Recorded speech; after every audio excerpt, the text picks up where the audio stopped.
And now, Crane fans, get on your feet and make some noise. Let's meet the starting nine for your Pirates. Turned in by head coach Lucas Vert and assistant coach Mark Vert. Leading off, the shortstop, number 2, CJ Conrad. Batting second, the center fielder, number 23, Cooper Brannon. Batting third, the first baseman, number 00, Gavin Cram. Batting cleanup, the catcher, number 35, Turley Howell. Batting fifth, the third baseman, number 30, Lane Howard. Batting sixth, the second baseman, number 28, Rhett Howell. Batting seventh and pitching, number 10, Jaden Lewis. Batting eighth, the left fielder, number 20, Brody Neal. And batting ninth, playing right field, number 5, Logan Lance.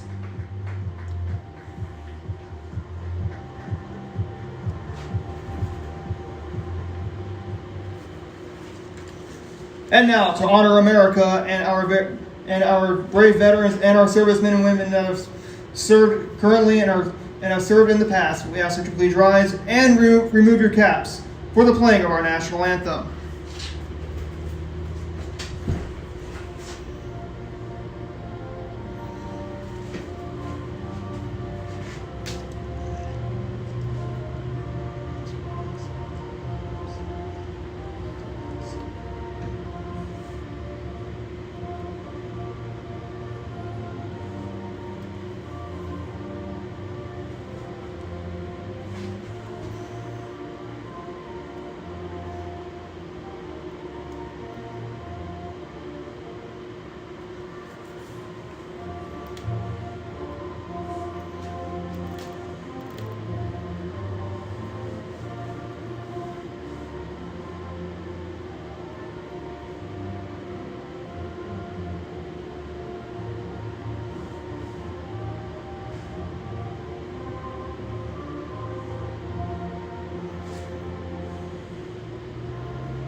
Play ball.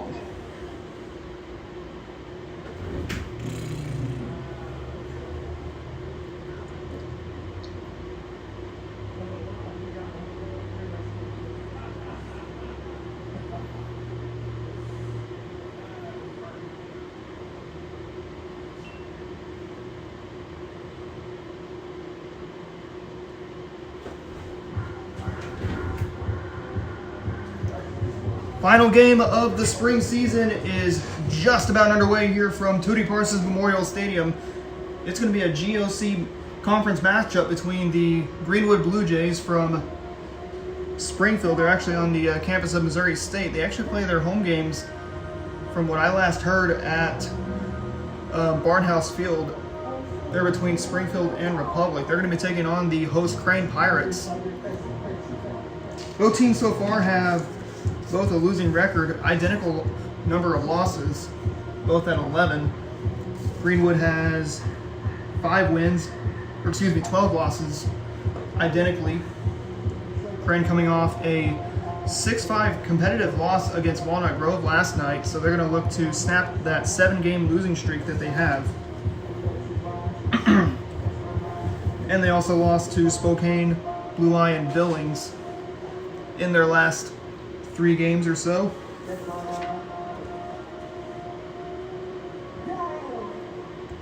Looking at Greenwood, they had 3 losses on the year, or had 3 losses in their last 3 games. They lost to New Covenant 15-2, lost to Billings 16-7, then they lost to Sarcoxy by a score of 8-2. So some choppy waters for both teams as they go into the final regular season game of the spring season. This Greenwood team that I will show you, it's their lineup for the Blue Jays, coached by Chris Meza and assisted by Zach Snodgrass. They will face Jaden Lewis on the mound. For the Pirates,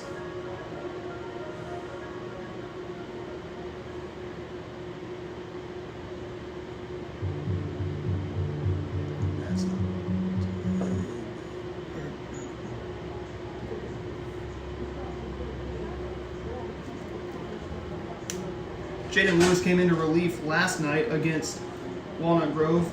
The Pirates used, I believe, 3 pitchers last night. Leading off the game for the Blue Jays, hitting first in the lineup, the catcher, number 1, Taven Zarrell. So it'll be Taven Zarrell digging into the right-hand batter's box for the Blue Jays from Greenwood. We'll be just about ready to get things going here from Tootie Parsons Memorial in downtown Crane, Missouri. Lewis's first pitch on its way. It's going to be up and inside, ball 1.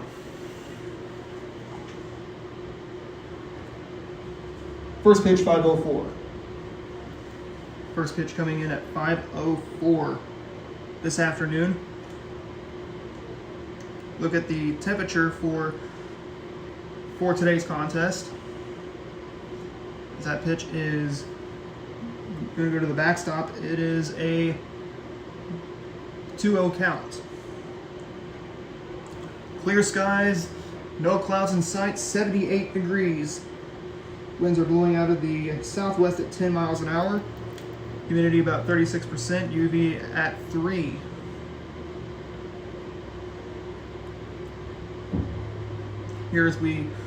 Here on the final home game of the spring regular season.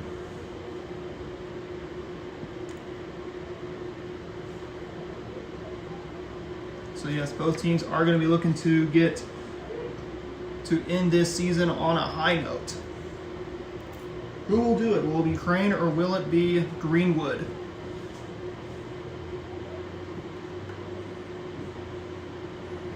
That answer will be determined.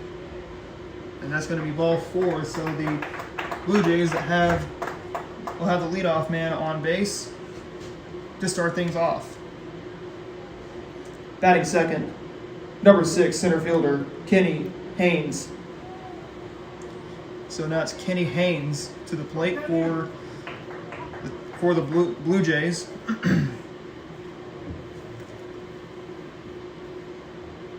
I can say Lewis wanted the starting job tonight. That's going to be called a strike, as Turley was having trouble trying to keep the ball secure.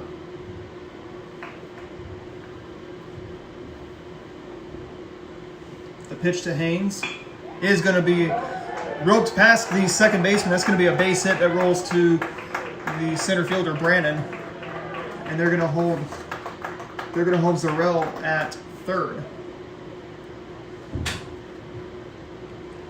Batting third, number 13 left fielder Caden Frederick. Now it's Caden Frederick to the plate for the Blue Jays. Yes, final game of the regular season for the spring.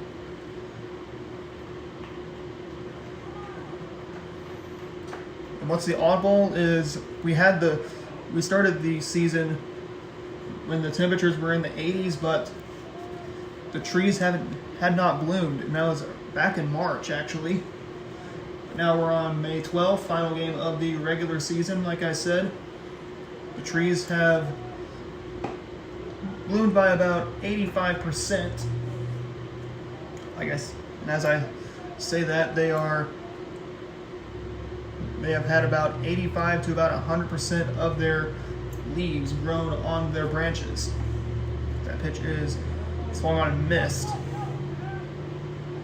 I believe that's going to be for strike 1. 1 ball, 1 strike.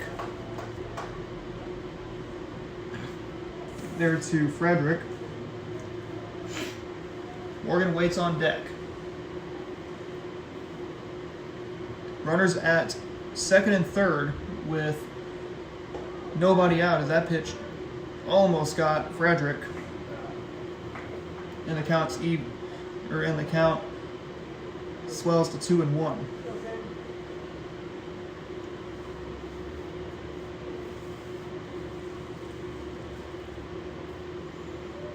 The next pitch from Lewis is going to be downstairs. And now the count is at 3-1. Actually, 3-2, actually. So Lewis on the brink of walking the bases loaded. That pitch is going to be hit out of play, foul.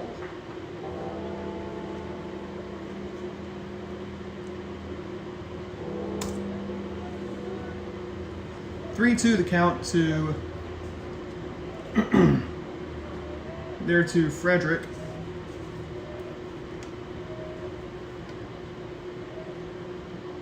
The next pitch, swing and a miss on a. No, they're going to call it foul ball actually, and we'll do it again. I thought he swung and missed at it.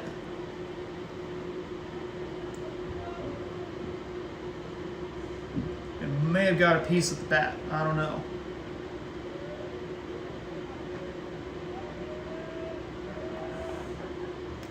The pitch from Lewis is going to be swatted to the shortstop, throw to first. Gets him at first, but a run scores, and that's going to put Greenwood on the board, 1-0. Batting fourth, number 11, first baseman Cooper Morgan. And now it's Cooper Morgan to the plate.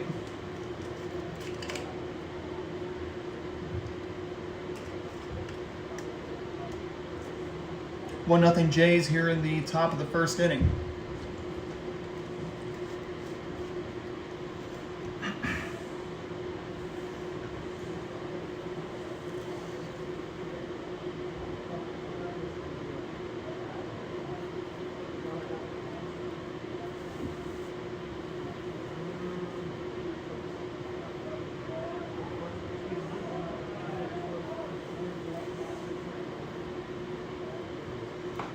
Swing and a miss, strike one there to Morgan.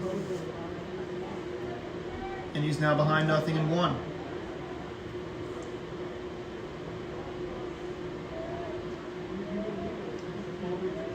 Man on third for the Blue Jays. The pitch outside, and that's going to even the count at 1-1. Argyle pitching is all about staying ahead. It's all about getting ahead of the hitter. The next pitch to Lewis is going to go downstairs and in, 2-1.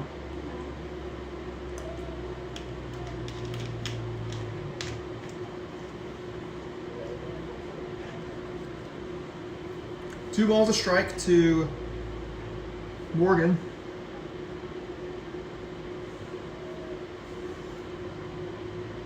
Next pitch, swing and a miss, and that is strike two.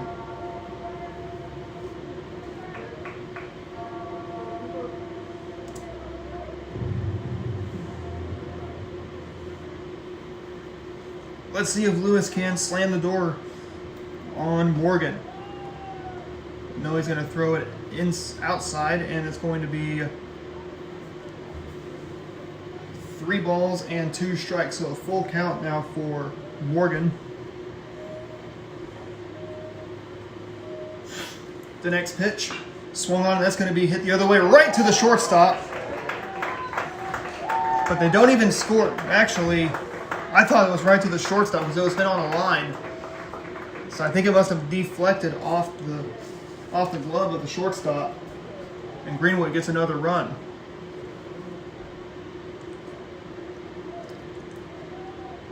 Batting fifth, number 3 pitcher Cohen Little.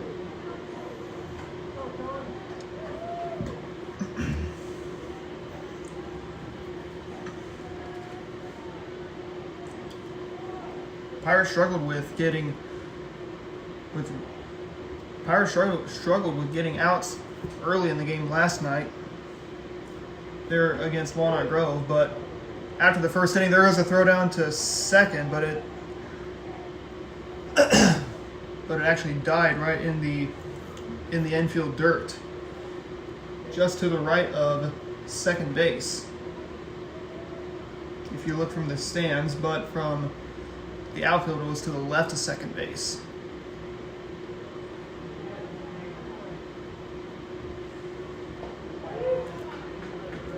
It's going to be taken for a strike, and that is 0-2. So let's see if Lewis can get Little to either look at a strike in the zone or swing at a ball and eventually miss.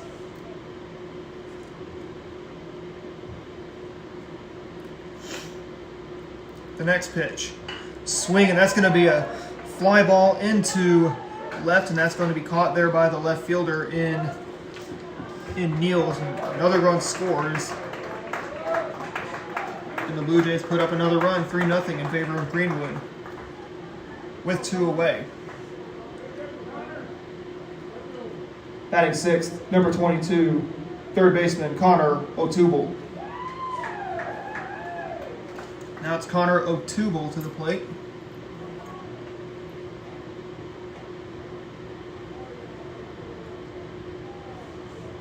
The pitch swung on, and that's going to be a ball hit the other way. This is going to fall in for a base hit. Luckily, no runs scored as the Blue Jays get another base runner on.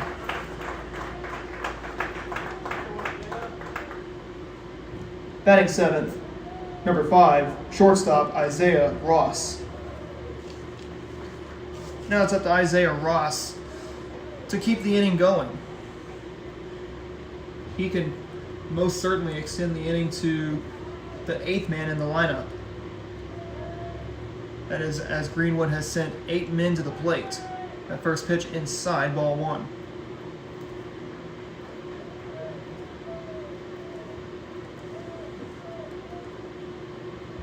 Greenwood already scored 3 runs here in the top of the first inning.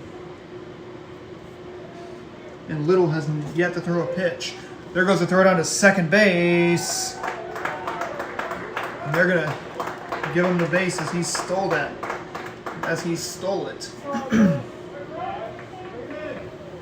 Now the Blue Jays have another runner in scoring position as he sits on second.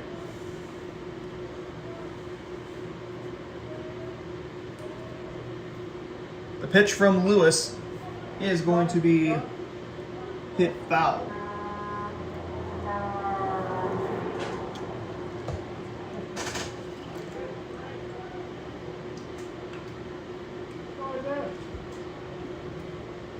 One ball, 2 strikes the count to Ross.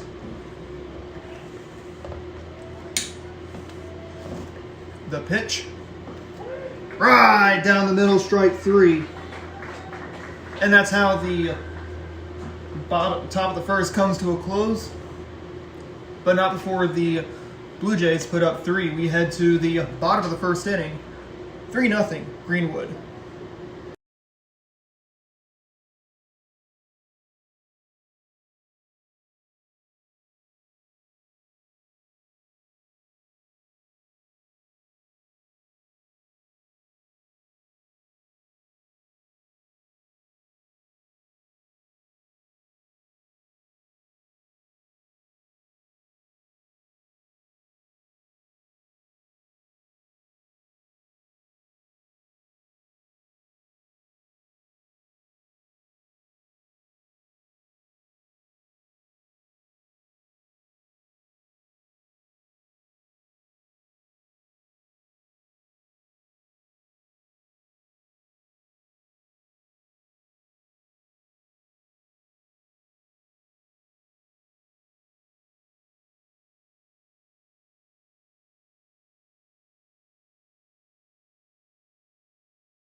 CJ Conrad leads off the bottom of the first inning of play.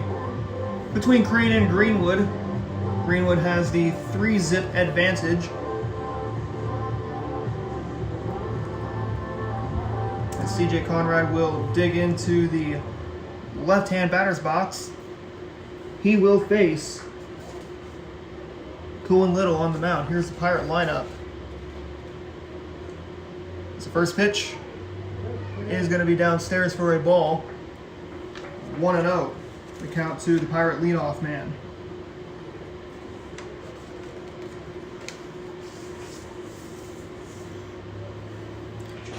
With a 6-5 game we had yesterday, the Pirates were actually able to put up, or were able to get a couple innings where they scored 2 or more runs. They scored 3 runs in the in the bottom of the second as CJ hits that one foul.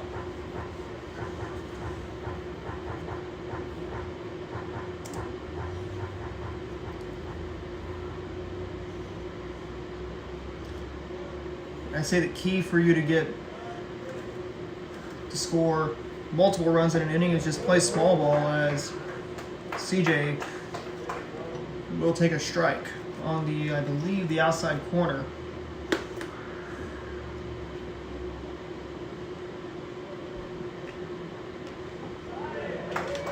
There, CJ's down on strikes.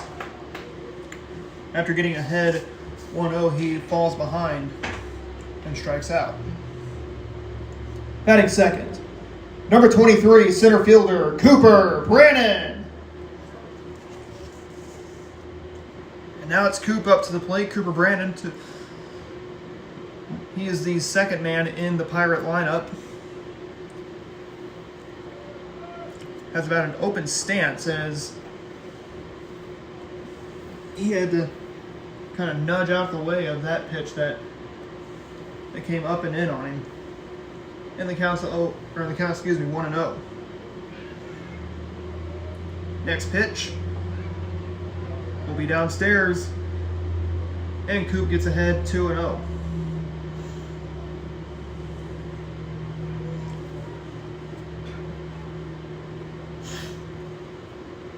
The 2-0 comes downstairs, and he's going to take a strike. He thought he was going to get ahead 3-0, but unfortunately that was strike 1.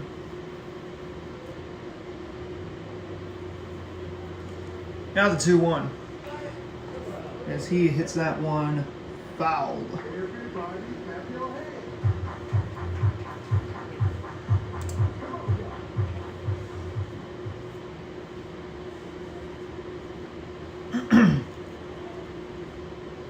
The 2-2 to Cooper. Swing and a miss as he tried to chase an outside pitch. And he goes down on strikes. There's 2 away. Batting third, number 00, first baseman Gavin Cram. So it's Gavin Cram to the plate, batting from the right-hand side of the batter's box. The first pitch from Little is going to be taken for a strike, 0-1.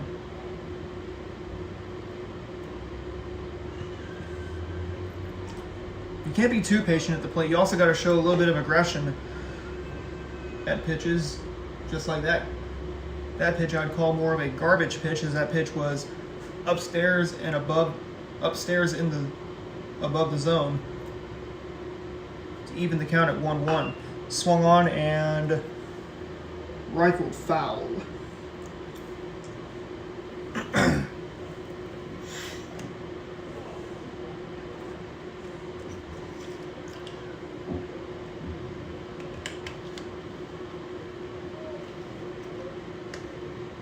Next pitch. And it's going to be 2 balls and 2 strikes to count to Gavin Cram.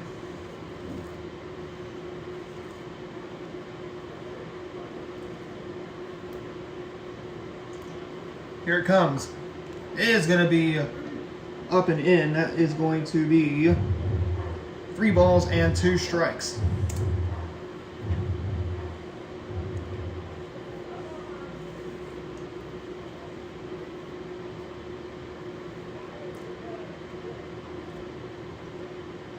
The 3-2, here it comes.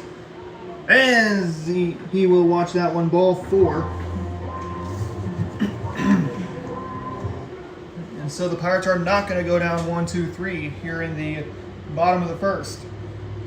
And it's going to bring in Turley Howe to the plate to see if he can trade places with Gavin Cram, the man who batted behind him. Batting fourth, number 35, catcher, Turley Howe. So the Pirates wearing their gray pants here at home, and their powdered blue jerseys that say Crane on them. Of course, blue caps as well. The first pitch to Turley is going to be downstairs away, 1-0. If you're the hitter, you have to look to get ahead in the count. 1-0, 2-0, 3-0, swing and a miss as he evens the count at 1-1. Get ahead 1-0, 2-0, 3-0. And if you have a full count, you can definitely be ahead as well. Swung on, that's going to be a little chopper right to the shortstop. They don't get the runner at second, but they do get the trailing runner as that will retire the side. Pirates leave a man on. We head to the top of the second, 3-0 in favor of Greenwood.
Jared Mars leads off the top of the second inning of play between Greenwood and Crane. He's batting 8th in the lineup for the Blue Jays. He's going to try it. He's going to look to send a ball to Mars. The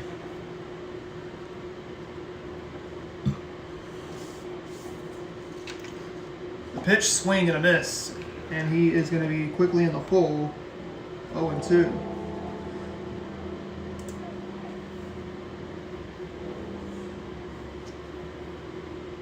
The next pitch from Lewis, swing and a miss, and Mars goes down on strikes.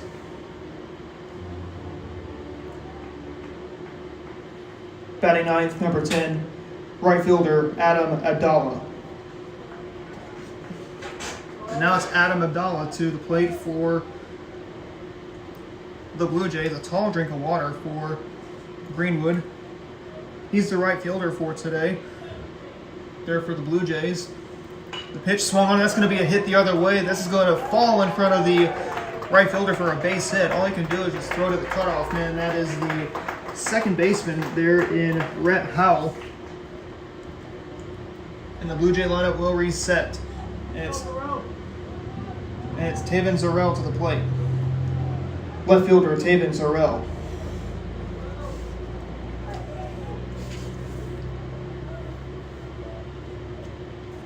Taven Zorel at the plate for the Blue Jays.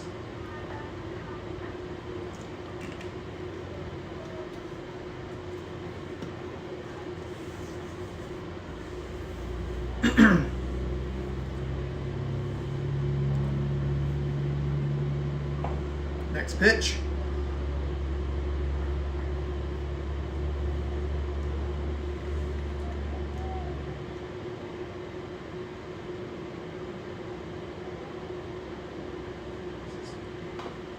Chopper foul.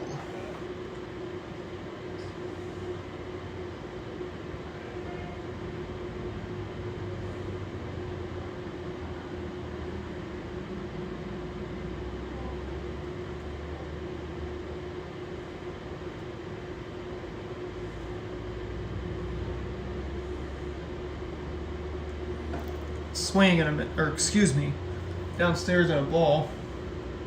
The count is 1-1, I imagine. There to Zorel. Zorel, I believe, had walked his last plate appearance, and he will get another walk here in the top of the second. Center fielder Kenny Haynes. It's Kenny Haynes to the plate for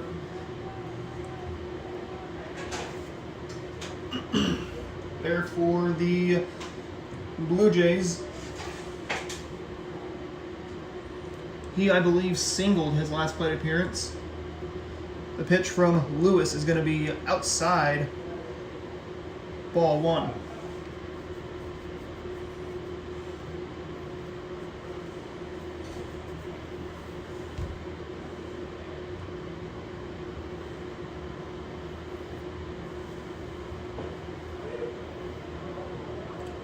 Taken for a strike now. 1 ball, 1 strike. The count to there to Haynes.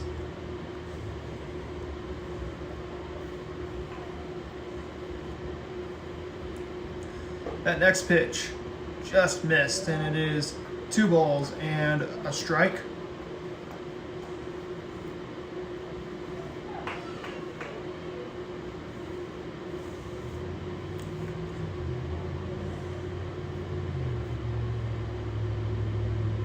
Lewis's next pitch, as that will make it a 3 ball, 1 strike count. 3-1 is the count, says the home plate umpire.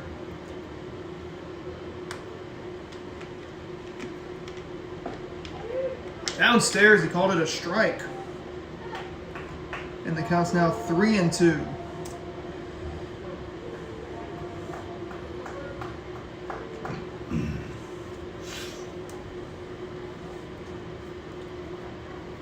The 3-2 pitch from Lewis is going to be ball 4. Now the bases will be loaded for the Blue Jays here in the top of the second inning.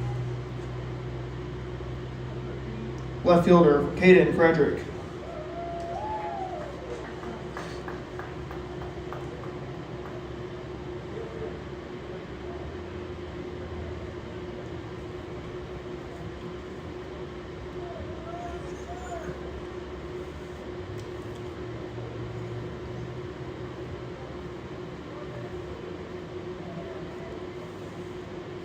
The pitch, checked his swing, called it a strike. Trying to get ahead, try to get ahead 1-0, but he falls behind 0-1. That's Frederick that did. The next pitch, is going to be a strike, and it's 0-2.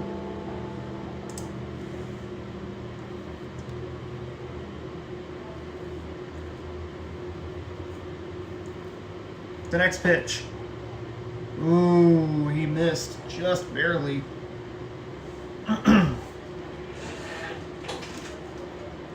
1-2 strikes the count to Frederick. Bases are loaded for the Blue Jays here in the top of the second inning.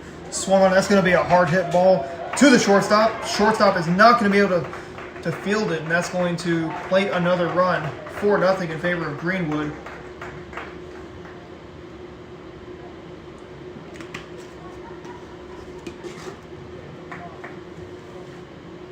And it will summon Caden Morgan to the plate. First baseman Cooper Morgan, actually. The pitch is going to be downstairs. 1 ball and no strikes.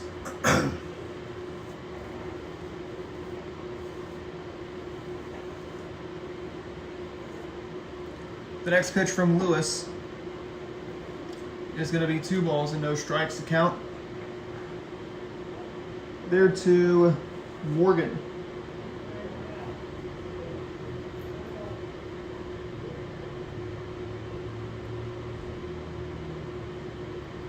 The next one is going to be 3-0 there to Morgan. Nowhere to put him as the bases are loaded here in the top of the second inning. The next pitch is going to be ball 4. And another run scores 5-0 in favor of Greenwood. The pitcher, Cohen Little. Now it's Cohen Little to the plate. He will look for a pitch to drive out of the ballpark here in the bottom or top of the second inning. Possibly a pitch that can score 2 runs or more. First pitch he sees is going to be a strike. 0-1.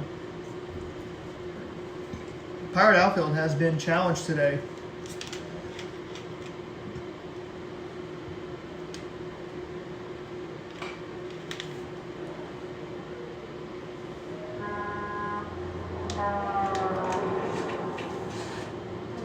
Also, the infield has been challenged as well. 1 ball, 1 strike to count to Morgan with, I believe, 1 out here in the inning. Ooh, look out, as he had to duck out of the way to save the head and neck area, as he was able to. The pitch is going to be inside. 3 balls and 1 strike. Uh-oh. We're going to have a runner scored. Looks like on an error. A cloud of dust is going to come towards the Pirate crowd from home plate. And that makes a 5-0 Greenwood lead. Let me tell you, those innings where they score their runs in bunches, which they can be costly. The Pirates coughed up at least 3 runs in the opening frame. That pitch inside and upstairs.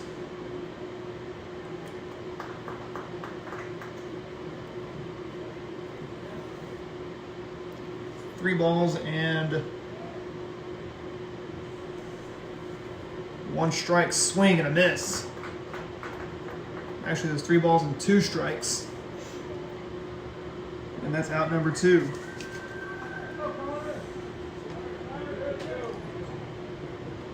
Third baseman, Connor O'Double. Or O'Touble, actually.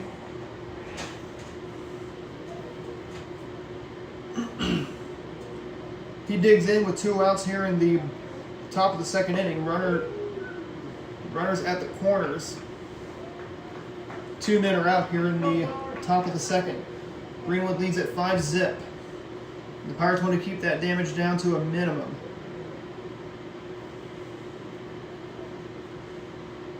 The pitch is going to be ball 2, I imagine. Yes, playing with a score, having a game without a working scoreboard, it is not easy. That one's going to be tapped and foul. I believe it is 1 ball, 2 strikes.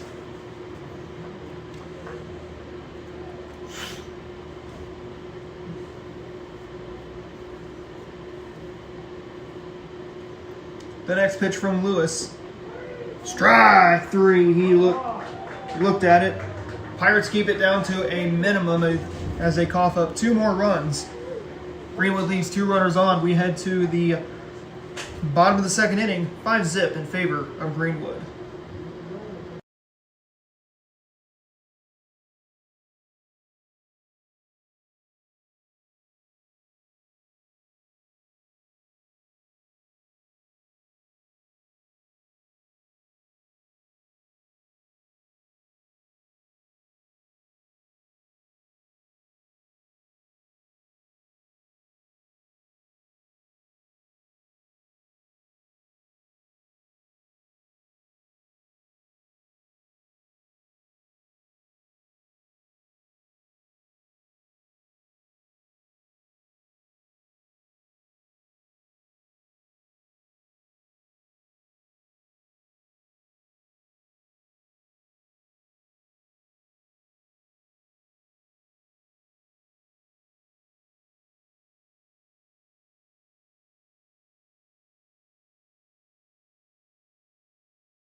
Lane Howard leads off the bottom of the second inning of play for the Pirates. They trail at 5-zip. And about 24 hours ago, they were in that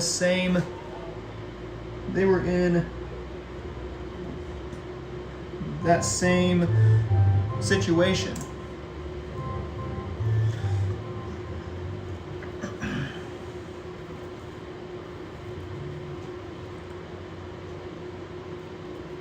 And what did they do? They answered back and scored 3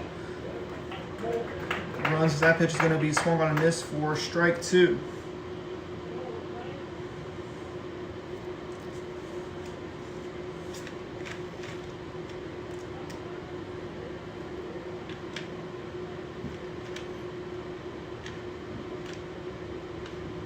Umpire, I believe, called a balk.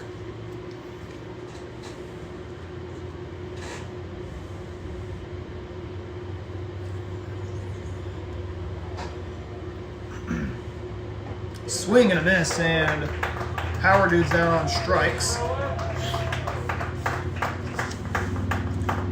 And now it's up to Red Howell. Batting sixth, number 28, second baseman, Red Howell.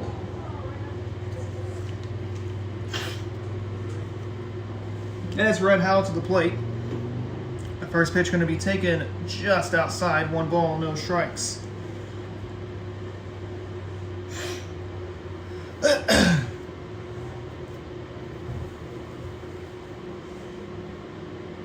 The pitch, swing and a miss, and that is strike 1, so the count evens at 1-1.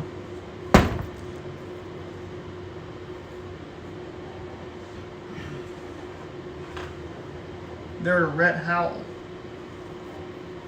The pitch, chopped foul right to the Pirate dugout.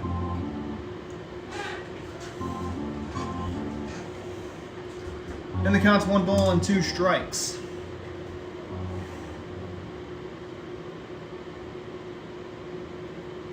The next pitch, swing and a miss, and Rhett down on strikes, and that is out numero dos here in the bottom of inning number 2. Batting seventh, number 10, pitcher, Jaden Lewis. Jaden Lewis will stride in here with 2 outs here in the bottom of the second inning of play. The pitch is going to be taken for a strike, 0-1.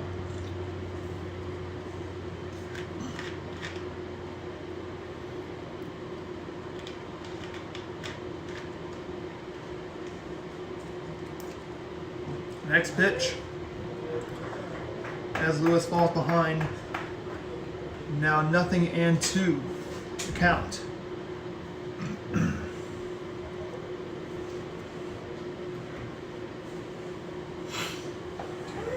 The next pitch, as Lewis is rung up on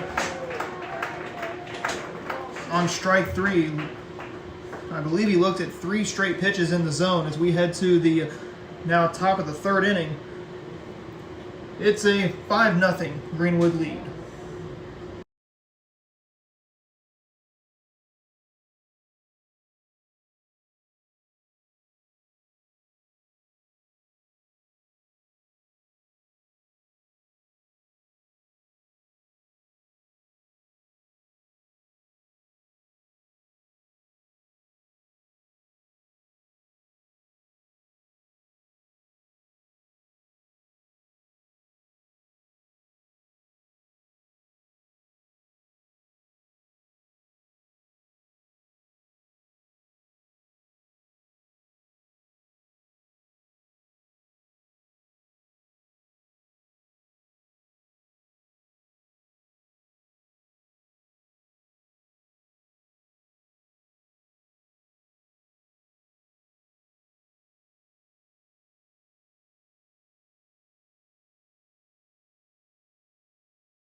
Isaiah Ross leads off the top of the 3rd inning of play between Greenwood and Crane.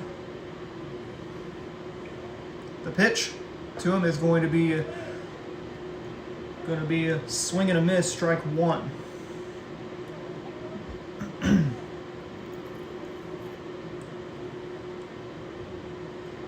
just a picture perfect day here in the neatest little town in Missouri. As that pitch will float down to the basement, and it's going to be 1-1.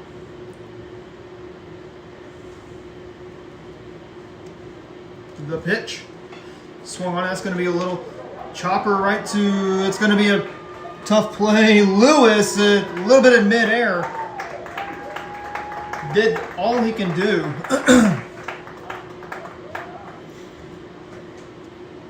But Ross is going to give himself, I believe that's going to be an infield hit. Second baseman, Jared Mars. Mars back up after he struck out his last plate appearance. You can't get upset. You can't get too upset with Lewis, as he was just about in mid-air when he was trying to throw out Ross. As the ball gets away from Turley, and Ross will be on second.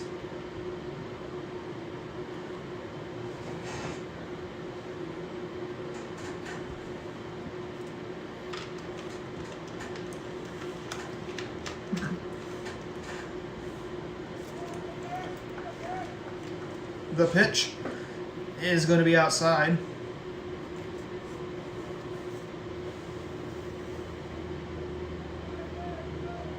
Leave 2 balls and no strikes. Account to Mars. Next pitch. Going to be taken for a strike now. 2-1. 2 balls, 1 strike. I was correct. The next pitch. Ooh. Painted that inside corner. Strike 2. 2 balls and 2 strikes to count.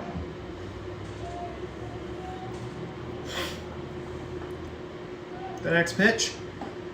Strike 3. He is able to get Mars to strike out for the second time today.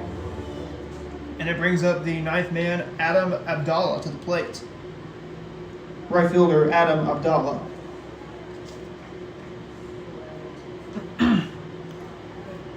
Abdallah, who singled his last plate appearance, smoked the ball the opposite way. The first pitch he sees is going to be strike 1. 0-1 there to Abdallah.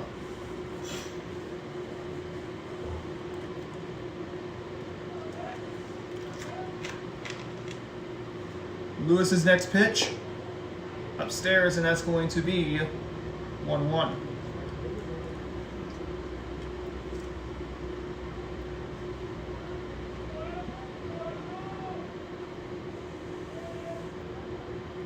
Abdallah wiggles the ball, up and down.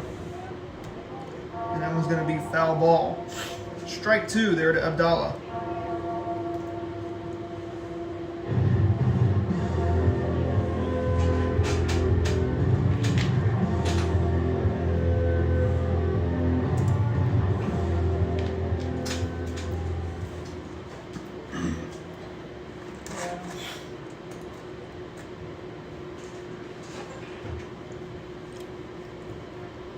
One-two pitching coming to Abdallah.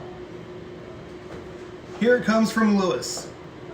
Inside. Ooh, he's trying to go for that. Trying to paint that outside or inside part of the plate, which is where Lewis is working with. You know, you can't just throw it inside. You got to throw it down the middle. As that pitch is going to be hit on the ground, no one's going to field it. Here comes Ross streaking around third. He will score. And it's going to make it now a 6-0 Greenwood lead here in the top of the third.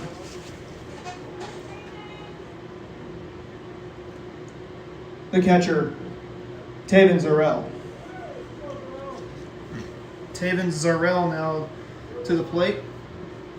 2 walks for his credit today for his resume today. He's going to look to possibly get walk number 3. First pitch he will watch, it will be ball 1-0. Greenwood leading it 6-zip. And they're just tacking on.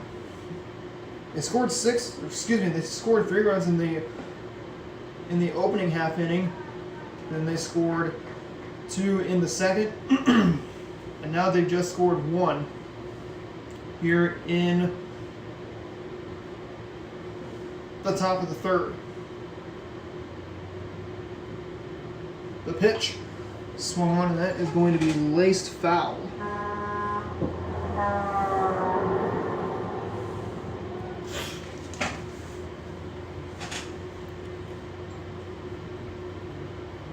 Two and 1 is the count. There to Zarel. The next pitch swung on. That's going to be a little ground ball. Lewis is not going to be able to make the throw, but somehow they get Zarel out at first. And there's 2 away.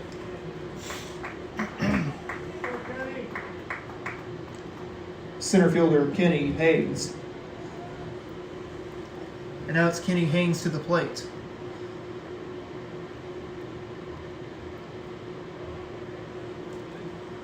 Later on tonight, the Cardinals will be in Sacramento, California, playing at Sutter Health Park. They're going to be taking on the Sacramento A's. And they're not going to make the play there at third. They're at left field. Neal tried to reach his glove out. And another run scored, 7-0 in favor of Greenwood. So as I was saying, the Cardinals are in Sacramento tonight, taking on the Sacramento A's. They actually refer to themselves as the Athletics. First pitch for that game will be at 8:45 tonight. They're in California's capital city.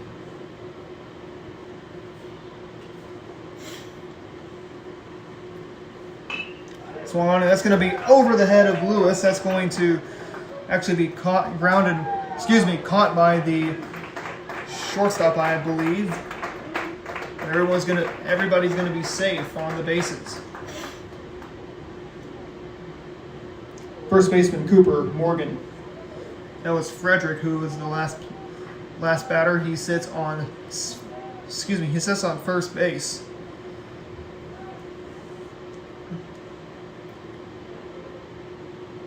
Cardinals were a team that everybody was going to think they were going to be a rebuilding team this season. So yes, they take on the A's. Yankees and Orioles are underway. So are the Angels and the Guardians. Royals are on the south side of Chicago.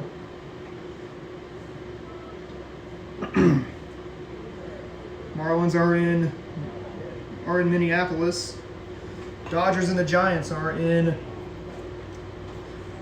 La La Land, taking on at Dodger Stadium at Chavez Ravine. Tigers are taking on the Mets tonight. Phillies have a 1-0 lead over the Red Sox. Padres are in Milwaukee. They take on the Brewers. Rays and Blue Jays. The Toronto Blue Jays are about to get underway. They're from Rogers Center. Rematch of the 2023 World Series between the Texas Rangers and the Arizona Diamondbacks down in the Metroplex. Nationals are off the banks of the Ohio River in Cincinnati. Mariners are in Houston. Colorado and Pittsburgh right now. Pittsburgh has a 1-0 lead. And the Cubs are about to get underway against the Atlanta Braves, as that pitch is going to be socked, it looks like, into left center field. 2 runs score. And the Blue Jays now take a 9-0 lead here in the top of the third inning.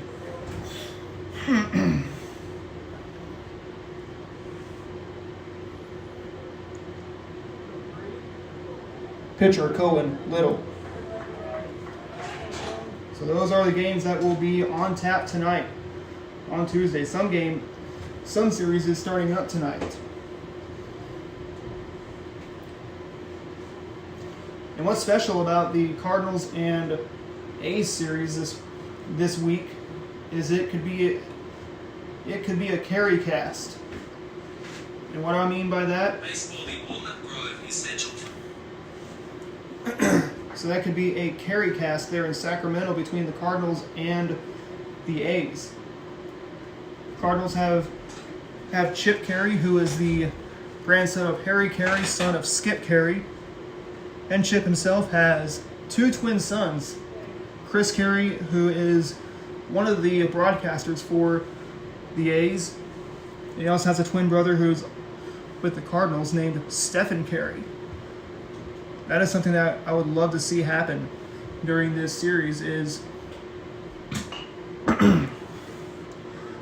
Chip call a game with both his sons.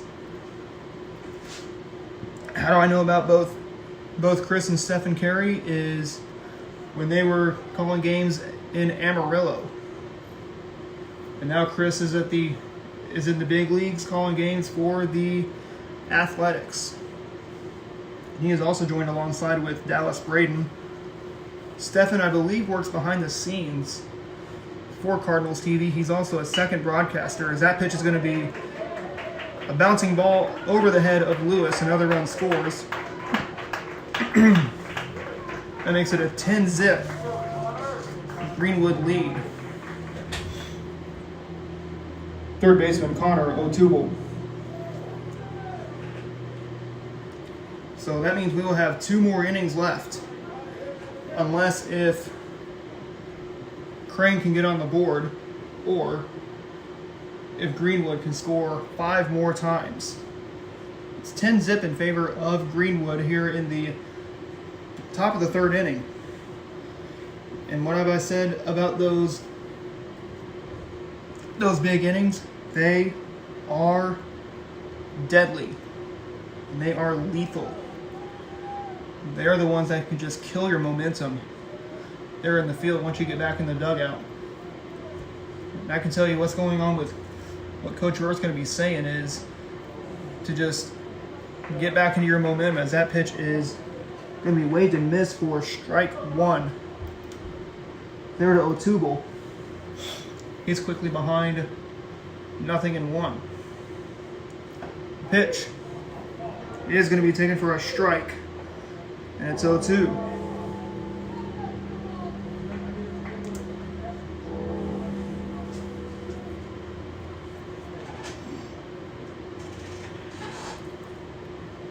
The next pitch to O'Toole. Check the swing, and he gets ahead, and it's 1 ball, 2 strikes. Big innings can happen in not just high school ball, it can happen in college, it can happen in the big leagues, and it can also happen in Little League, because that pitch is hit in the air to center field. Brandon's going to have it for the final out of the top of the 3rd, but not before. 5 runs cross the plate as we head to the bottom of the 3rd inning, halfway home between Crane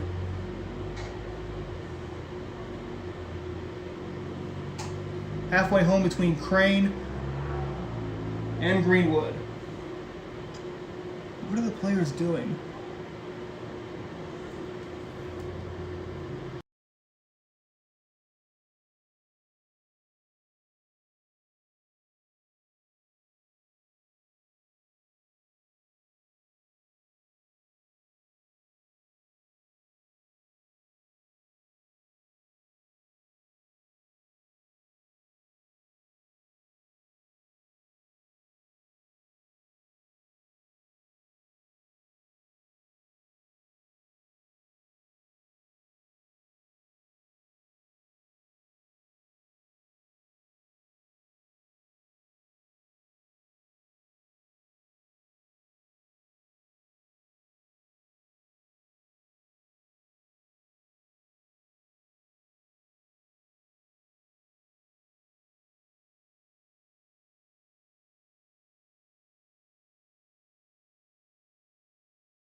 Welcome back. We're in the bottom of the third inning of play. 10-zip.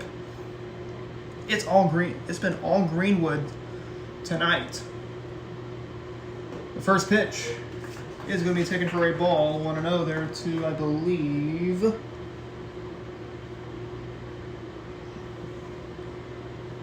Brody Neal to the plate. Next pitch, swing and a miss. Leading off, number 20, left fielder Brody Neal. Caught me off guard because I saw the Crane kids. I believe they were running from the third base dugout down the left field line. I've never seen that happen in the middle of a ball game. After giving up what I believe was 5 runs here in the bottom of, or back in the top of the third. Looking back at the scoring, as that pitch will get away from Neal.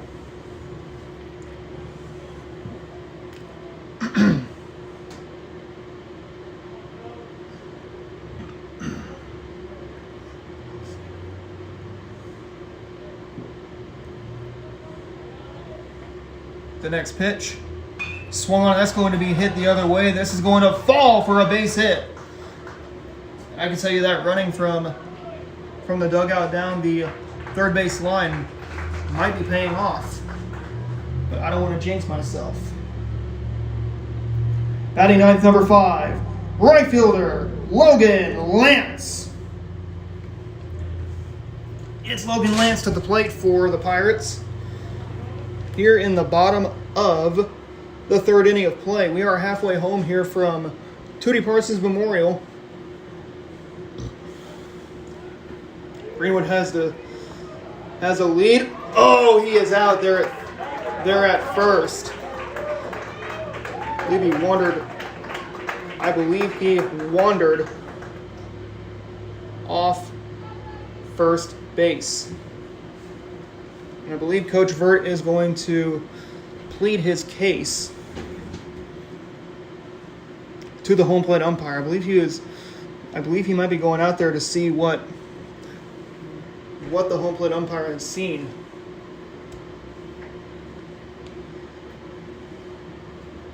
But let me tell you don't want to have those kinds of miscues is getting thrown out at the plate. Because they are momentum killers. Yes, indeed. They just kill your momentum there, and yes, they just kill your momentum when you get thrown out at the plate. And it is not fun at all. Not even at the slightest.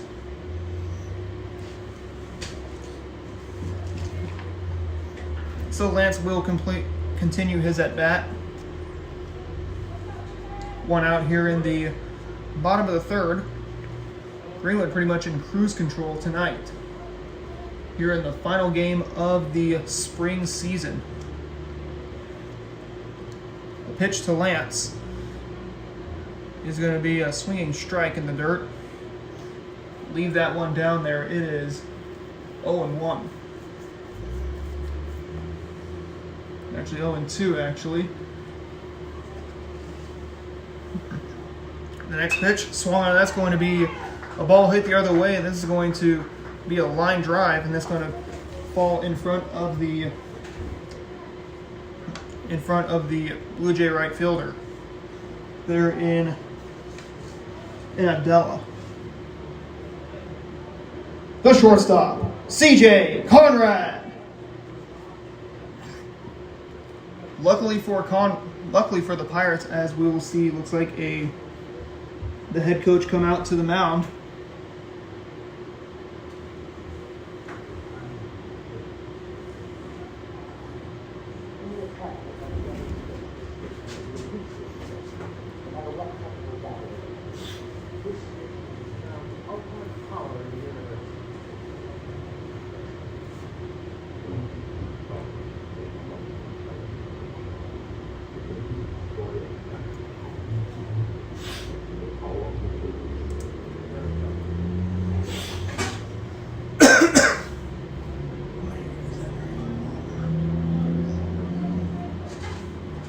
So CJ Conrad back up for the second time today. He's going to look to not become out number 2 and possibly trade places with Lance. Lance is going to move now to second base on that drop pitch. I believe it's 1-0 the count there to Conrad, so way to get ahead there for CJ.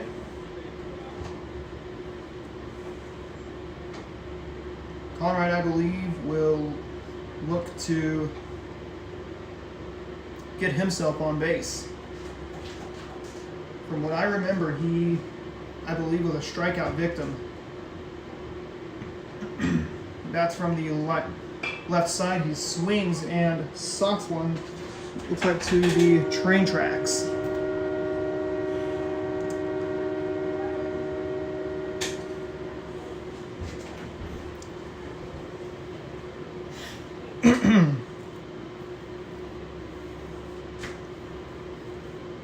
The pitch is going to be outside. It's like ball 2. The count.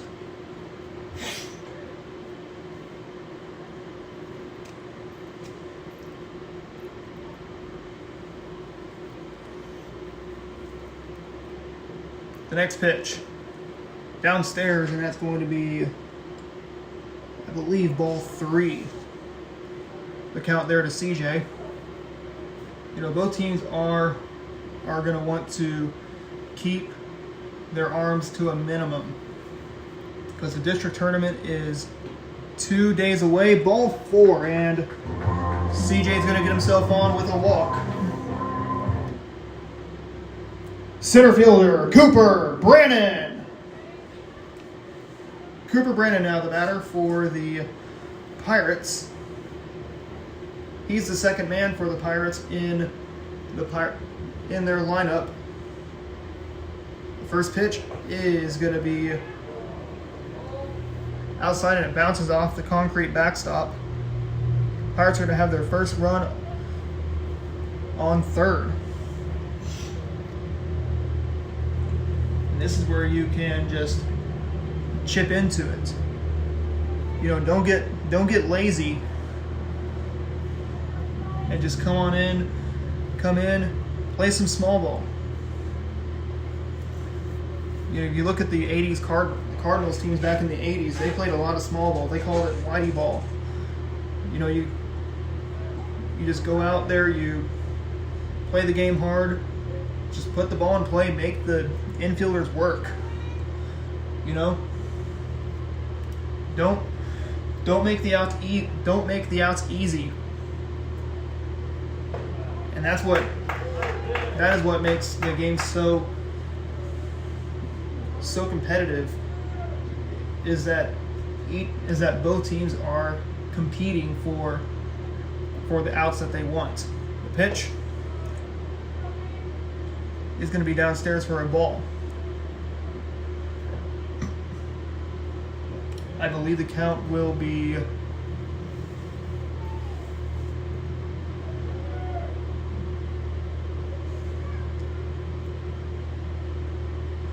1-2. Swing and a miss. Now that is 1 ball and 2 strikes there to Coop. He's going to look to, like I said, get himself on. He's got runners at second and third.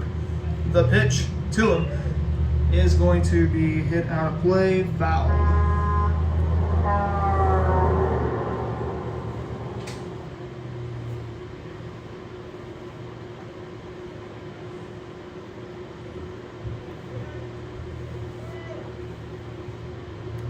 One ball, 2 strikes to count. There to Cooper Brannon. The pitch to him is going to be swung on and missed, strike 3. And there's 2 away here in the inning. First baseman, Gavin Cram. Gavin Cram now the batter for the Pirates in their powder blue jerseys. Snazzy looking jerseys for this season. That pitch is roped over the third baseman's head. That's going to be a base hit. 1 run is scoring. Here comes a second one. Pirates get on the board, and the lead is shrunken down to 8 for the Blue Jays. And that means the Pirates' deficit is shrunken by 2 runs. They trail now by 8 runs, 10-2 in favor of the Greenwood Blue Jays, as the Pirates are making it difficult. Catcher, Turley, Howe.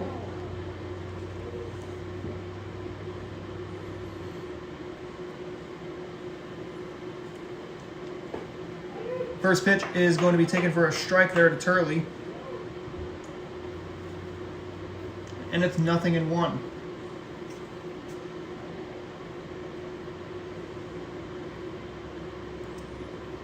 Next pitch, ball gets away from the catcher, and the runner will now move from second to third.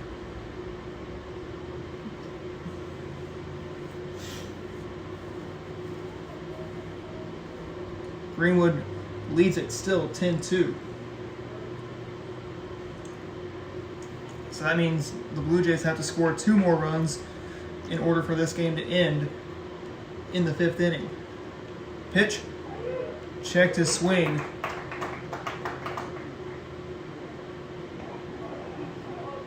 He thought, looks like the home plate umpire thought that was strike 3. Turley's like, no, that's not strike 3, that's strike 2. Yes, it's hard for everyone to pay attention to what the count was. That pitch was hit on the ground, fielded by the third baseman, throw to first, and there was out number 2, but a run scores. And it makes it now a 10-3 Greenwood lead. Third baseman, Lane Howard. And now it's Lane Howard to the plate.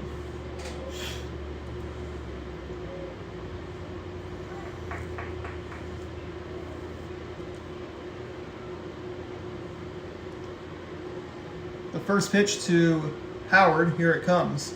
Swing and a miss. And that's strike 1 there to the Pirate third baseman.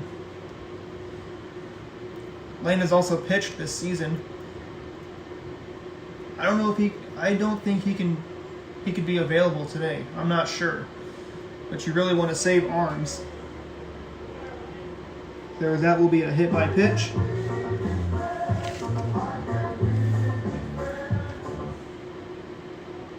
Second baseman, Rhett Howell.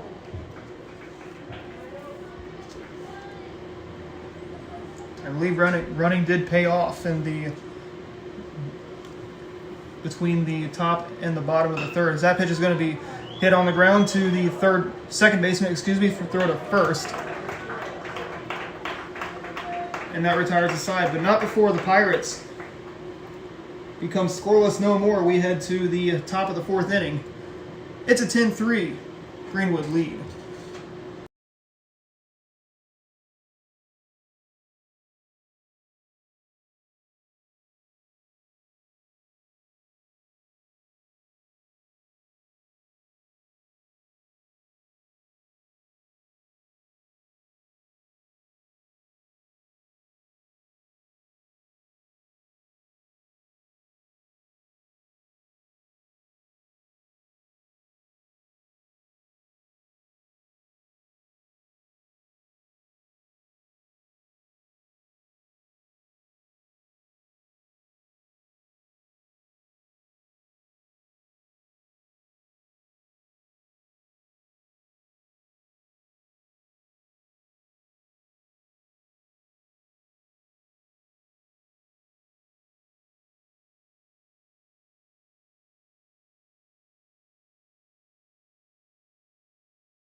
Isaiah Ross leads off the top of the fourth inning of play between Greenwood and Crane. Greenwood has the 10-3 advantage over Crane, but Crane was able to scratch and claw and get 3 runs on the board back in the bottom half of the third inning. I can tell you what Crane is going to be looking for in the field. Let's put up a scoreless inning, because Greenwood has scored in every single inning that they have played, the last 3 innings of play. To refresh, they scored 3 in the first, 2 in the second, and then 5 in the third. As that first pitch from Lewis,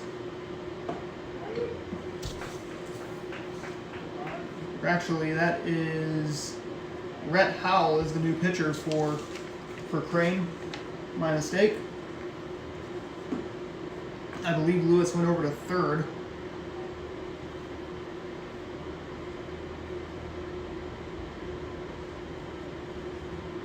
Battery went over to second.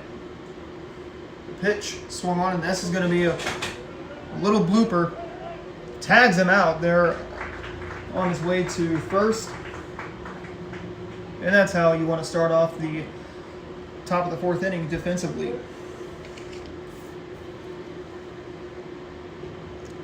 Second baseman Jarrett Mars. Jarrett Mars, who struck out twice his last plate appearance. Last 2 plate appearances, actually. That's from the right side. He's going to look to get himself out of the hole and not fall 0 for 3. Not making a hat trick. The pitch is going to be strike 2.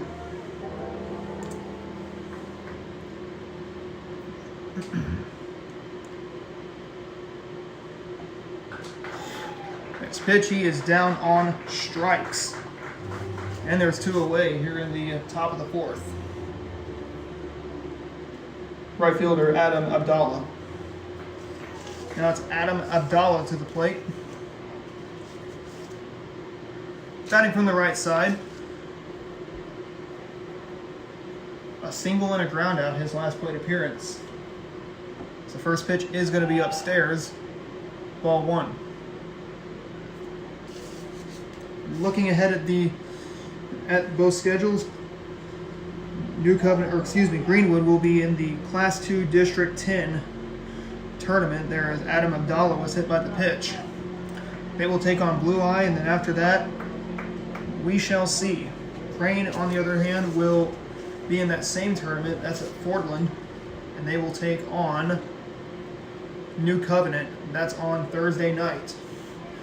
They're at Fordland.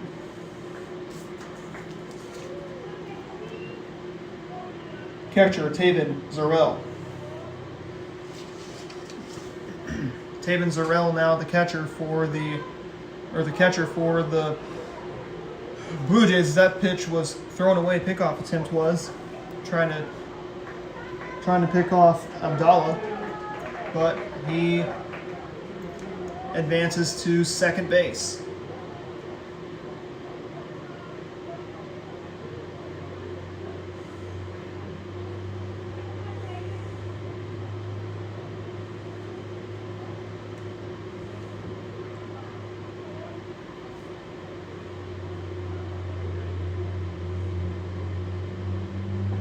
Next pitch is going to be a strike. Or first pitch, strike 0-1. They tried to pick off Abdallah there at first. But we got 2 outs. The pitch. Oh, that is going to hit Zarell. If I could hit him on the back. Those hit batters are costly.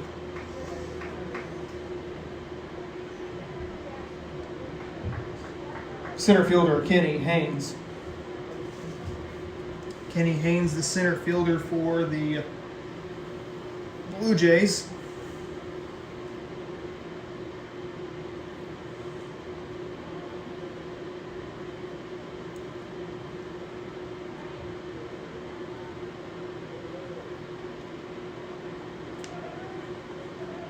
The first pitch to Haynes. He's going to be hit by the pitch.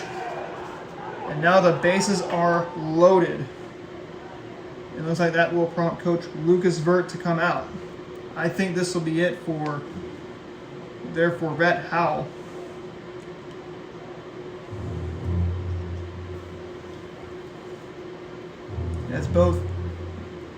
As Rhett has hit, I believe, three straight batters, and it's not good. Batter Vert might be going out to calm him down.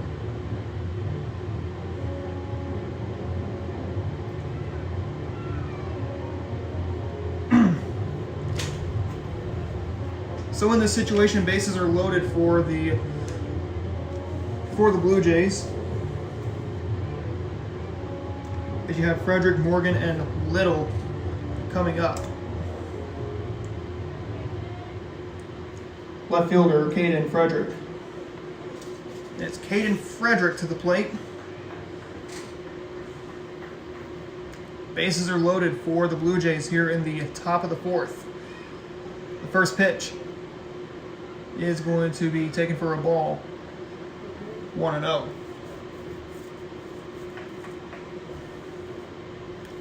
No more runs, I believe, is what Lucas Vert wanted his Pirates out on the field to do, is give up no runs.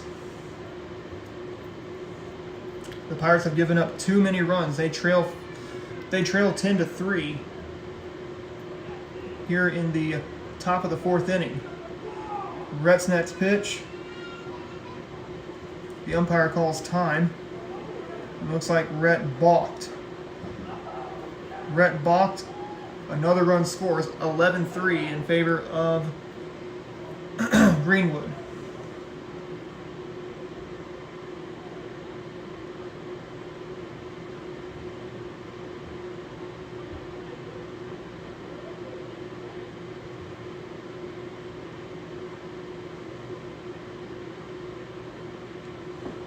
Next pitch is going to be taken for a strike.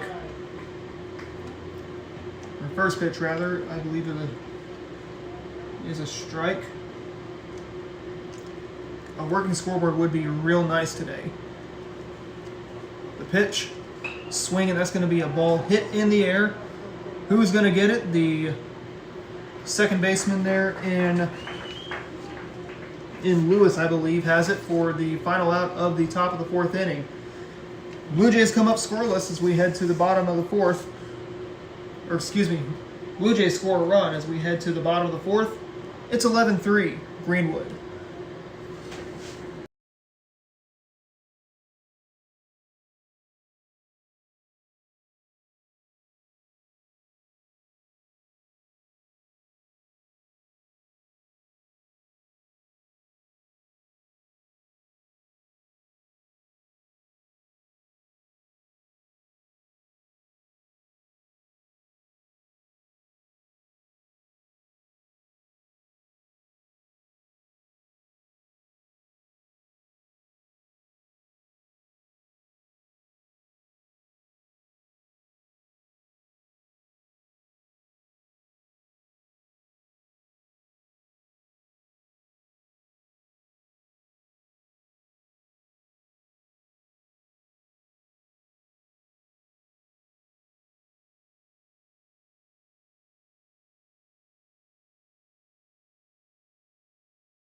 Jaden Lewis leads off the bottom of the fourth inning of play.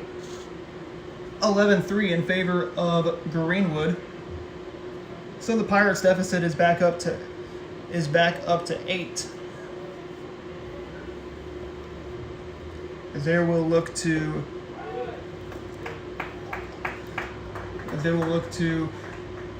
get in on this 11-3 deficit. Plug away and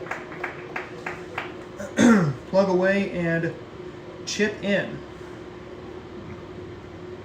Lewis now makes the count even at 1 ball and 1 strike. The pitch to him. Watches one on the outside, or watches one outside.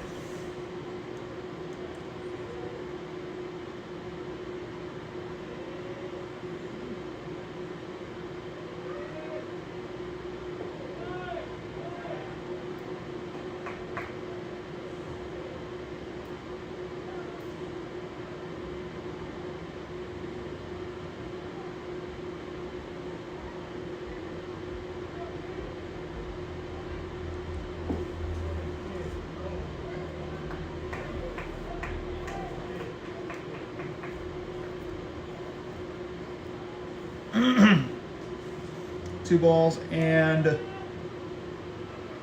I believe a strike, and 2 strikes, I believe, to Lewis. Inside, he goes down on strikes. There's out number 1. Left fielder, Brody Neal.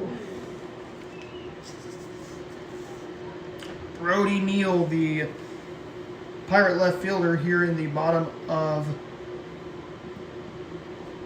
the 4th inning of play.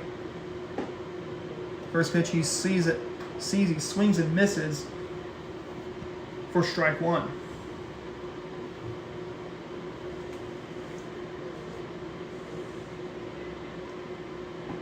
Next pitch, taken for a strike.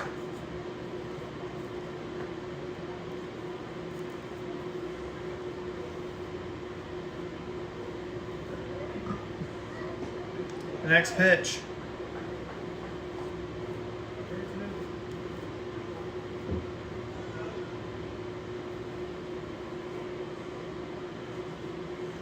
The next one, upstairs.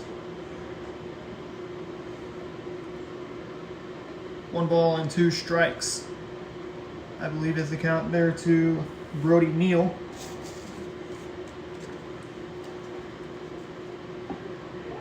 Downstairs for a strike, as Neal is down on strikes, as the pitcher Little is just carving into the Pirate lineup. Right fielder, Logan Lance. It's Logan Lance now to the plate for the Pirates. Last chance here for the Pirates in the bottom of the 4th. Like I said, you don't want to give any opportunities for Greenwood in the top half of the 5th inning. That pitch is swung on and missed for strike 1.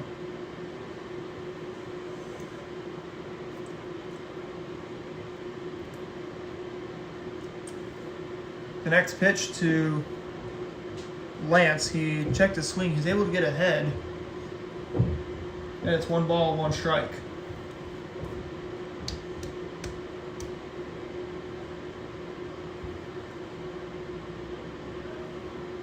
Next pitch. Did he go around? I don't think so. It's ball 2. 2-1. So Lance playing smart as he is trying to check his swing, but he's going to make the count even at 2 balls and 2 strikes. Saw a pitch he thought he was going to attack, but I believe he might have been, I don't know, maybe a little early. I don't know. The pitch swung on, and that is forked foul. And we'll do it again.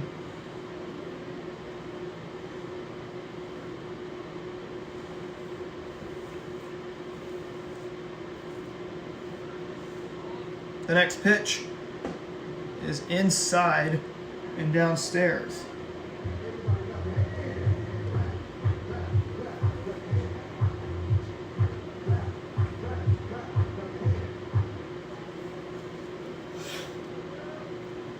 The 3-2 to Lance. Swung on, and this is going to be a little blooper ground ball to the third baseman. Are they going to get him? No, they're not. Lance wins that battle as he is able to get himself on base. And I can tell you that infield grass paid dividends for the Pirates. Shortstop, CJ Conrad. CJ Conrad now to the plate for the Pirates. Here in the bottom of the fourth inning. The pitch to him is going to be cut on a miss. Strike one. That infield grass makes it very difficult for hitters to find the baseball, especially because you're playing on natural grass. Check on the runner. The ball gets away, but there is no advance. No advance there by Logan Lance, as he stays put there on first.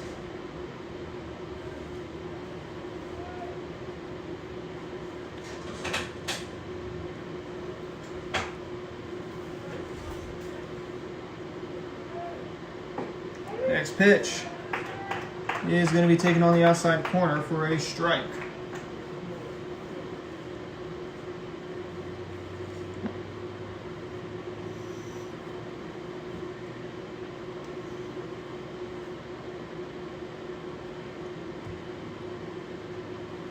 The next pitch swung on and socked foul.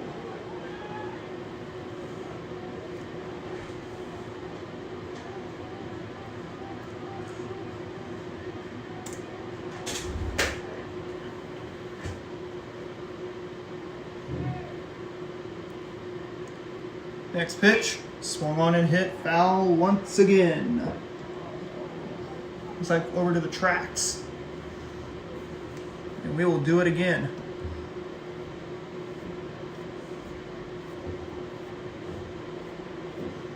(11-3) is our score in favor of Greenwood.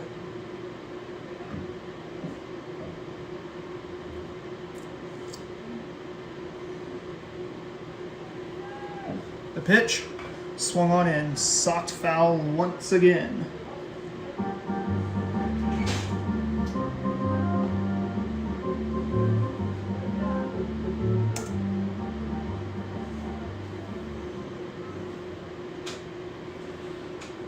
CJ will get another chance, putting up a battle so far. The next pitch is upstairs.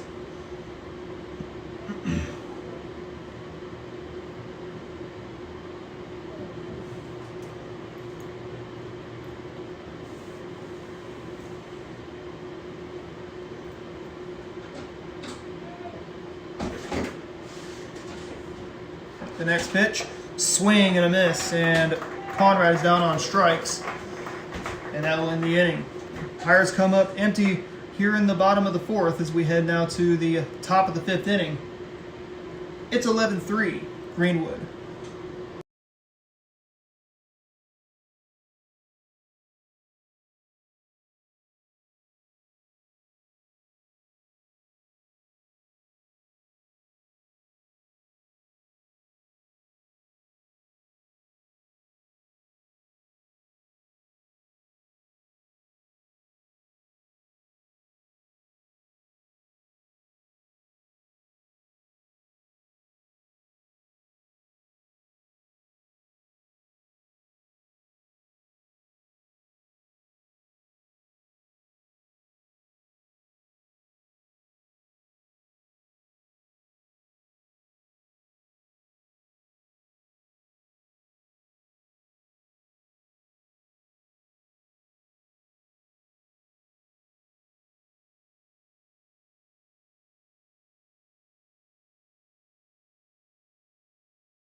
We're in the top of the 5th inning of play between Crane and Greenwood.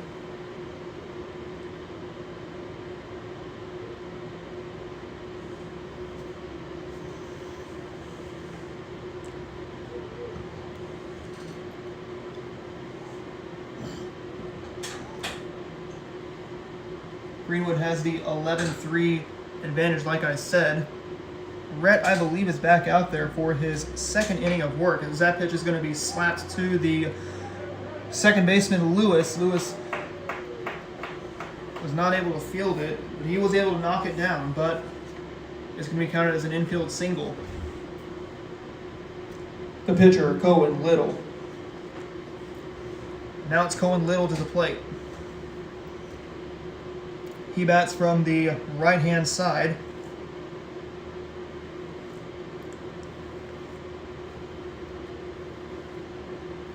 Blue Jays and Pirates here from Crane, as that pitch is going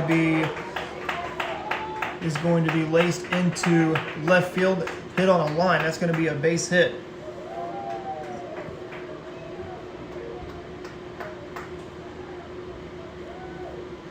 We're gonna have runners at 2nd and 3rd. Not easy talking with your tongue. 3rd baseman Connor O'Toole. Now it's Connor O'Toole to the plate. He's batting from the right-hand side. He is going to be tasked with plating another run, and they will do. And now it's 12-3 in favor of Greenwood.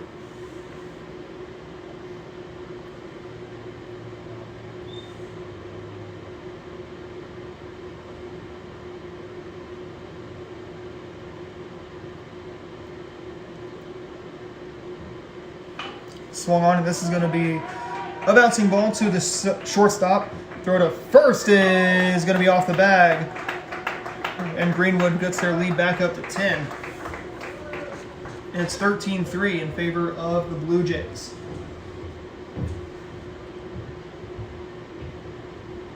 Shortstop, Isaiah Ross. So the Pirates have just 3 outs to work with.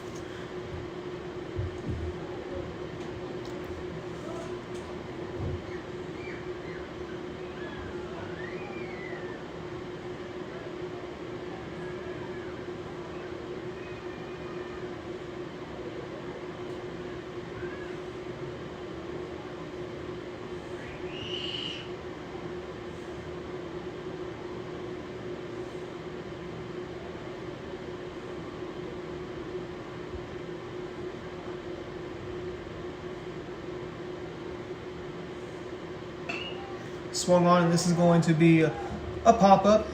Lewis has it for out number 1, I believe. Like I said, a working scoreboard would be real nice.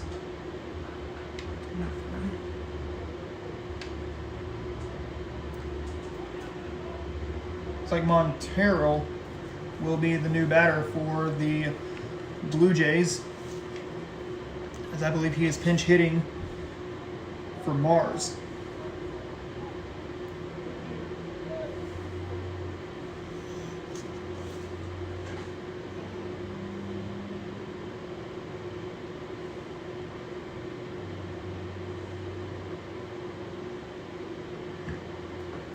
Greenwood leads it, like I said.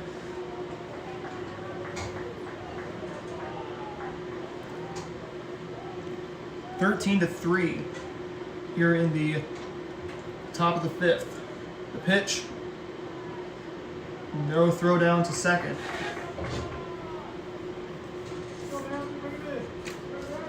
As I believe it is Maverick Montero is the batter for the Blue Jays, as he hits that one foul.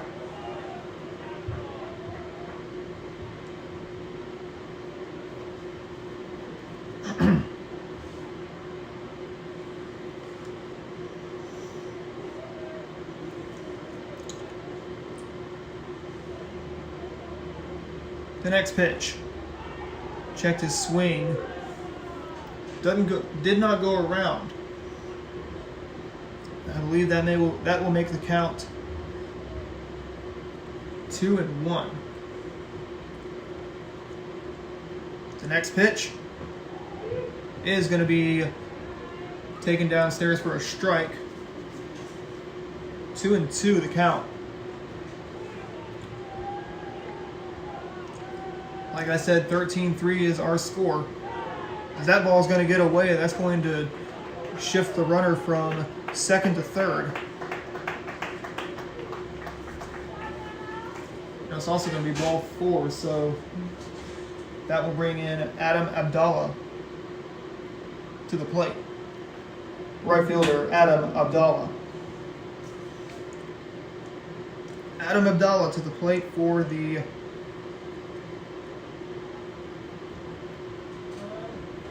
Blue Jays here in the top of the 5th. They got runners at the corners. I can tell you, Red Hal and the Pirates are just looking and just hoping they can get out of this inning with damage kept to a minimum. But I'm not going to lie, the Blue Jays have not made it easy. Runner now moves to second, so both runners will be in scoring position. 13-3 in favor of Greenwood. That pitch is going to be hit the other way. It's falling, and the second baseman, Lewis, has it, and it looks like they're going to double him off there at second base. So we head to the bottom of the 5th inning after the Blue Jays tack on 2 more runs. It's 13-3 Greenwood.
Cooper Brandon leads off the bottom of the 5th inning of play between Crane and Greenwood.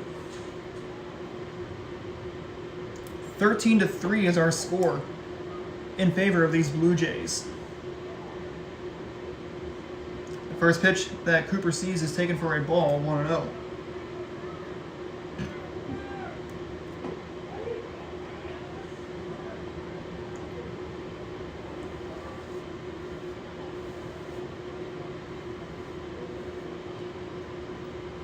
The pitch is going to be taken for a strike.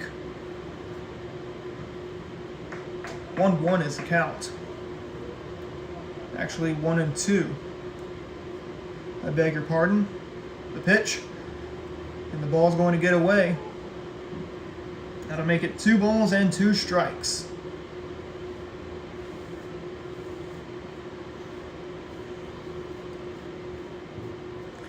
I don't think there are any MLB players or maybe any players professionally that were a 0-0, as Cooper's down on strikes, and that will send in Gavin Cram to the plate. The first baseman, Gavin Cram. Gavin Cram to the plate. For the Pirates, they they trail it 13-3. Pitch to him is going to be taken outside. That's for a ball. 1-0 the count. Swung on and rifled foul. Looks like it bounced off a vehicle there in the parking lot.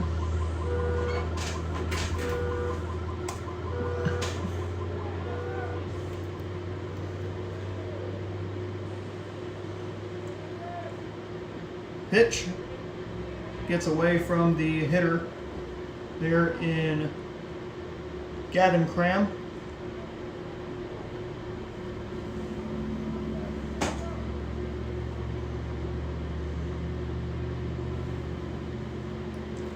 The next pitch, swing and a miss, and that's going to be strike 2. 1 ball, 2 strikes the count to Cram. The next pitch, swung on and hit foul.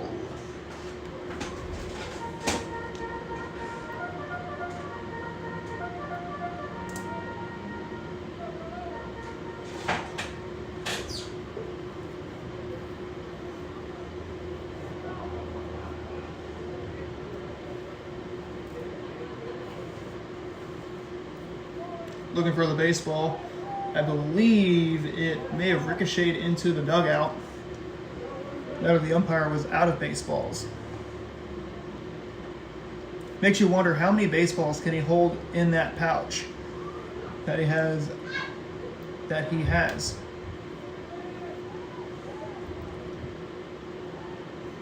The next pitch to Cram.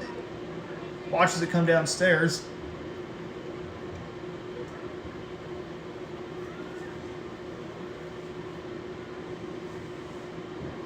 Next pitch, swung on and hit in the air. That will bounce foul.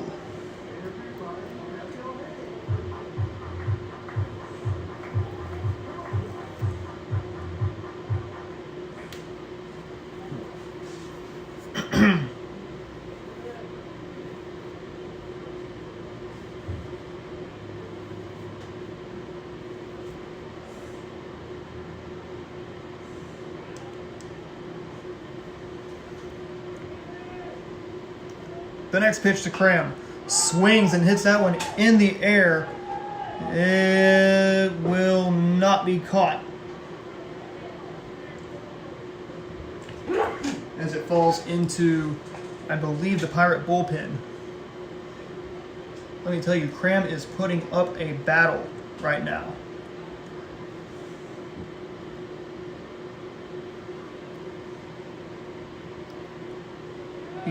He's just fouling off all those junk pitches. Pitch. And he's going to make it ball 4. Great AB there by Cram. And that will bring in Turley Howell. The catcher, Turley Howell. Turley Howell to the plate. He wants to extend it to Lane Howard. He does not want to put the Pirates down to their final outs. That ball gets away. There goes Cram. And he will reach to second easily. Like I said, District 10 tournament in Class 2 starts on Thursday. We unfortunately will not have any of those games on the air. We have, according to Misha rules, usually Usually streamed by Misha.tv here in Missouri.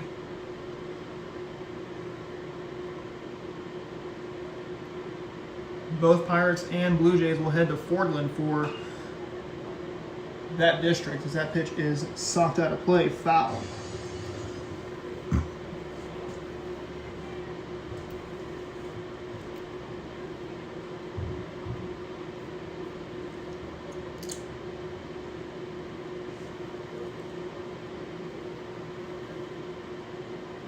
The next pitch swung on and fouled once again right to Lucas Vert. Ooh, pitcher made a little bit of an Odell Beckham Jr. like catch.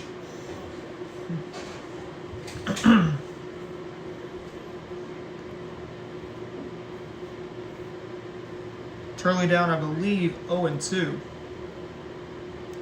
The pitch. Ooh, good eye there by Turley. Makes the count, I believe, 1 ball and 2 strikes.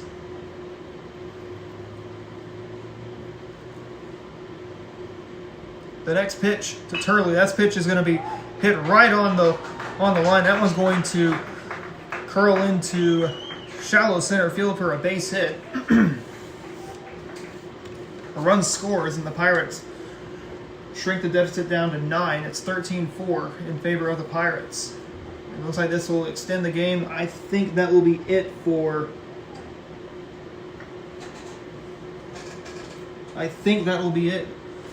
for the Greenwood pitcher, Cohen Little. We're going to see a pitching change. Center fielder looks like it's coming in. That is Kenny Haynes, who's going to try and get this game into the top of the 6th. Don't go away. We'll be right back in just a moment.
Lane Howard leads off will be the first batter to see the new pitcher in Kenny Haynes.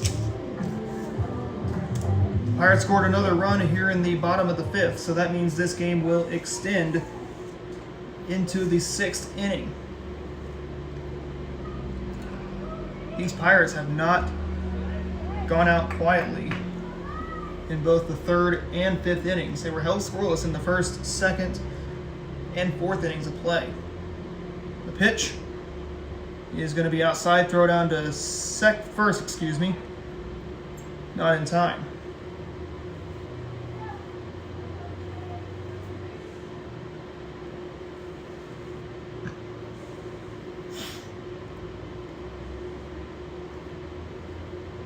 pitch.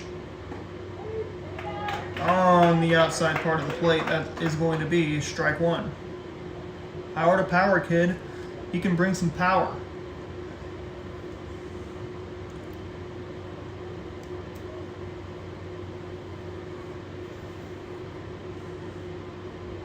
The pitch. Check on the runner. He is safe. I believe just one out here in the bottom of the fifth. Yes, the Pirates are making it quite interesting. The pitch, as Howard will tap that one foul. 1 ball, 2 strikes, I believe. That is the count. But Greenwood has also made it difficult for the Pirates in the field. 13 runs in total. They scored 3 in the fourth, 5 in the third. Or no, 3 in the fifth, 1 in the fourth. Pitcher, Rhett Howell. So like I was saying, they scored 3 in the fifth, 1 in the fourth, 5 in the third.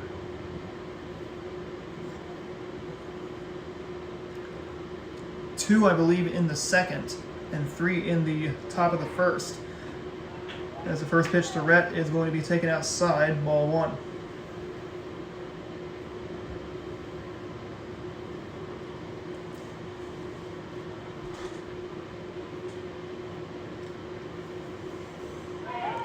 Next pitch, nope. Instead of pickoff attempts to first. He's back in safely.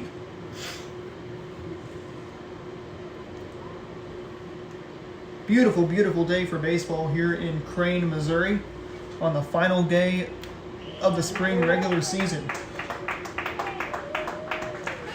And in high school baseball here in Missouri, it doesn't matter what your record is, you go to districts, regardless. Even if you're going to be one and done in districts, or you're going to go all the way to a state championship, you get to go to the playoffs. The pitch floats a curveball just on the outer part of the plate. Right on the outer edge, actually. Tried to get an outside strike, but he was unsuccessful. The next pitch swung on and socked right to the shortstop for the final out. And that will end the inning. So we head to the top of the 6th inning, as the Pirates got 1 run in the bottom of the 5th. Blue Jays lead it 13-4.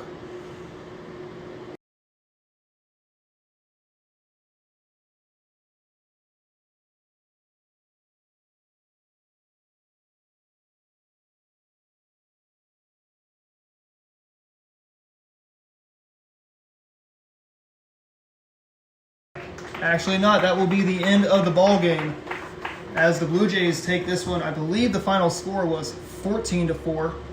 So I missed a run, I believe. So Blue Jays end their regular season at 6-12. Pirates fall to 5-13, or 4-13 on this season. Don't go away. We're going to have a post-game show coming up in just a few moments.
Welcome back to Tootie Parsons Memorial Stadium. I'm here with the head coach of the Greenwood Blue Jays. That is Coach Chris Meza. After that 14-4 victory over Crane, I believe that was the final score today. It was, yes. So, Coach Meza, going into this game, final game of the spring season, the district's just right around the corner. What was your testimony? What was your statement that you had in this game? Well, I tell the guys from here on out, we got to play 1-0 baseball for us to keep playing every day. I told them yesterday we had a tough loss at home against Sarcoxy, and I told them I just need you to really love baseball for the next couple of weeks if you want to keep playing. They came out today. They handled their business. My starter today, his first start of the year, and came out and threw 3 innings of pretty good baseball. So that was productive for us. It was very productive for you guys. This Crane team, you guys held them scoreless until the bottom of the third inning. They put up 3 runs in the bottom of the third. They put up 1 run in the bottom of the fifth. What did you tell your players before they took the field in the top half of the fourth inning? We just talked about trying to finish the game. We never try and look to, give ourselves issues or stuff like that. We're trying to play clean, free baseball, and we don't want to downplay the idea of any opponent. We think every opponent that we play against is a state championship contender, and we got to play our best baseball. And I think at the end of the day, we wanted to try and finish business. We knew we had it in our sight, so if we were able to do our job productively, which we didn't do the inning before, we would win this ball game, and kind of did our job. It happened.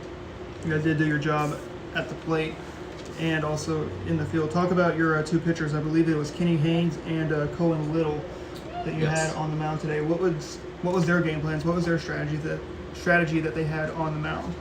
Our big thing was we've been leaving a lot of balls up here lately, so we were trying to work down and away to hitters, force them to get themselves out. It's a pretty productive day for us on the mound. I think we only had 2 or 3 walks, and our strike percentage was higher than it has been the last couple of weeks, so that was a productive day for us. I think if we can compete in the strike zone, I think we have a pretty good chance at taking this district. Definitely. That district comes up on Thursday. You guys head to Fortland. Everybody in Class 2 District 10 heads to Fortland. You guys take on Blue Eye in the Class 2 District 10 tournament. What's it going to be if you guys want to keep your season alive? You take on Blue Eye. Playing clean baseball.